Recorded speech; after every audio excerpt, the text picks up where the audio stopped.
सोने चांदी की अगर हम बात कर लें तो गोल्ड यहाँ पर डॉलर में जो भाव दिख रहा है, अ, जैसे इसने ब्रेकआउट वाले सारे काम कर लिए हैं, लेकिन इसके बाद भी जैसे कहते हैं ना कि आप कोई एक कठिन यात्रा तय करें और उसके बाद थक जाएं तो पस्त होकर के वहीं बैठ जाएं। तो इसका चार्ट कुछ वैसे ही संकेत दे रहा है कि मतलब इसने एक एक करके सारे मूविंग एवरेजेस पार किए। मतलब इससे पिछला वाला जो टॉप था, एक तरह से कह लीजिए, स्विंग हाई कह लीजिए 18-16 का, उसको भी पार किया, सब किया, लेकिन उसके बाद इतना करते करते एकदम से थक के पस्त हो चुका है। क्या लग रहा है आगे क्या करना है इसको? थोड़ा गोल्ड में कंसोलिडेशन होगा, हो सकता है गोल्ड में थोड़ा कूल ऑफ भी हो जाए, लेकिन गोल्ड का स्ट्रक्चर ऐसा है कि ये 55,500 का रीसेंट टॉप और 56,500 का पहले वाला टॉप, वो दोनों रीटेस्ट होने वाले स्ट्रक्चर तो हैं, लेकिन ये स्ट्रक्चर तभी तक वैलिड रहेंगे जब तक 53,500 वैलिड रहेगा। तो 53,500 अगर रुक जाता है तो बाकी सब ठीक है। तो मतलब फिर से थोड़ा सा और अपसाइड आना चाहिए गोल्ड में। वैसे देखा जाए तो गोल्ड का एक लेग और अप बनता है।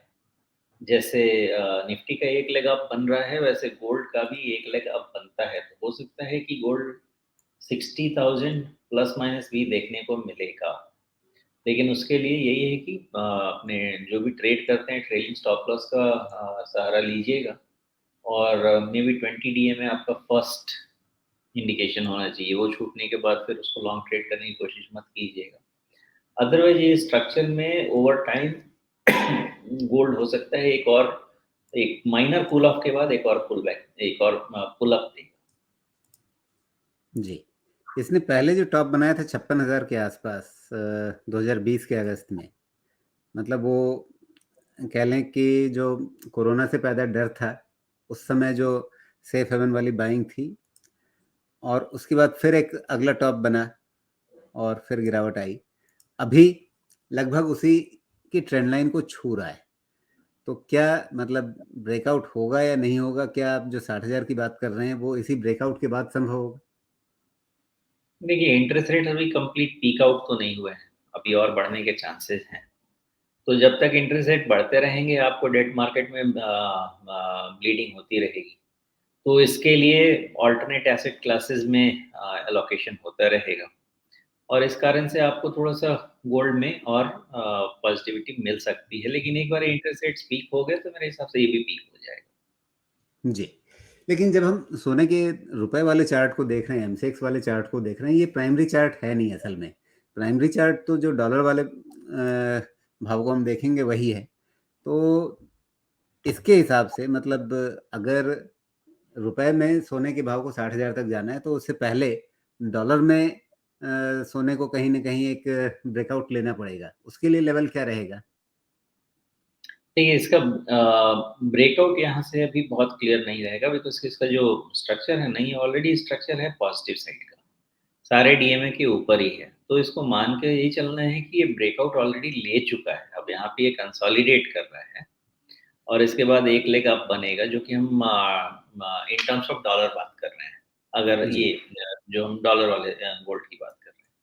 तो इसमें भी जो स्ट्रक्चर है वो अपना 1850-1900 के रेंज का ऑलरेडी डिफाइंड है। वहाँ तक आने के चांसेस इसमें रहेंगे, क्योंकि इसका जो नेकलाइन है वो नेकलाइन ऑलरेडी ब्रेकआउट ले चुका है। तो उस नेकलाइन के ब्रेकआउट में उस स्ट्रक्चर को कंप्लीट होने के लिए गोल्ड को क्लोज टू 1900 जाना चाहिए इन टर्म्स ऑफ डॉलर्स। जी। और ये जो 1900 है वो आपका टॉप बना था 2080 पे, बॉटम बना आपका 1600 के करीब। उसका 61.8% जो है वो बिल्कुल 1900 के आसपास आता है। करेक्ट, इसलिए वो लेवल बनता है, वहाँ पे जी। एक बारी गोल्ड ट्रेड करना चाहिए। लेकिन उसकी कंफर्मेशन क्या होगी? मतलब जो अभी ताज़ा ताज़ा टॉप बना है एक तरह से 1840 का, या 50% रिट्रेसमेंट ले लें तो 1850 के आसपास आता है।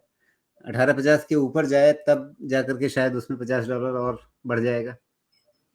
नहीं, इसका मेन कंफर्मेशन जो है ना वो इंटरेस्ट रेट में लाई करता है, और वो जब तक पीक आउट नहीं होता है इसका स्ट्रक्चर वायोलेट नहीं होगा। और करंट स्ट्रक्चर ये है कि 38% रिट्रेस कर चुका है, सारे मूविंग एवरेजेस के ऊपर है। तो ये 50 टू 61.8 के आसपास एक बार टेस्ट करेगा, बाकी उसके बाद डिपेंड करेगा कि और कितना हाइक होता है, नहीं होता है, तो फिर उसके बाद पीक आउट होगा।